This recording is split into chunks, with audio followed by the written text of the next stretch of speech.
अस्सलामुअलैकुम, मेरा नाम है फैज़ान। अच्छा, ये एमओसी के बंडल आए हुए हैं, कोरियन एमओसी, ठीक है। अच्छा, इसमें एक से दो बंडल मैं आपको साइड से दिखा रहा हूँ। इसमें देखिए वूल कोट है। एमओसी वैसे लॉन्ग कोट होता है और वूल स्टफ़ में होता है, लॉन्ग होता है, ठीक है। इसमें कुछ पैराशूट जैकेट या कॉटन जैकेट के भी कुछ पीस इसमें नज़र आ रहे हैं, ये देख लें आप, ठीक है। ये कॉटन है। बाकी ये एमओसी के नाम से बंडल है। ये पैराशूट जैकेट दिख रही थी।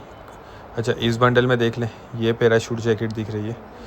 तो जैकेट की तो वैसे काफ़ी डिमांड होती है, तो इसमें एक कुछ पीस नज़र आ रहे हैं। वैसे हमें एमओसी के नाम से आए, हम आपको एमओसी वूल कोट के नाम से बंडल देंगे, लेकिन आप जहन में रखिएगा कुछ इस तरह के पीस इसमें आपको निकल सकते हैं। और कोरिया का माल है, 80 किलो बंडल है, बहुत ही मुनासिब कीमत पे मिलेगा। सिर्फ 13,000 रुपये इसके रेट है, ठीक है। 13,000 रुपये में 80 किलो का बंडल आपको मिल जाएगा। GY कंपनी है ये, ठीक है। और जिन भाई को भी चाहिए और आप रब्ता कर लें, स्क्रीन पर नंबर चल रहा है।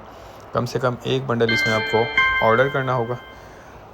तो उम्मीद करता हूँ वीडियो आपको पसंद आई होगी। नेक्स्ट वीडियो तक के लिए इजाज़त दीजिए। अल्लाह हाफिज़।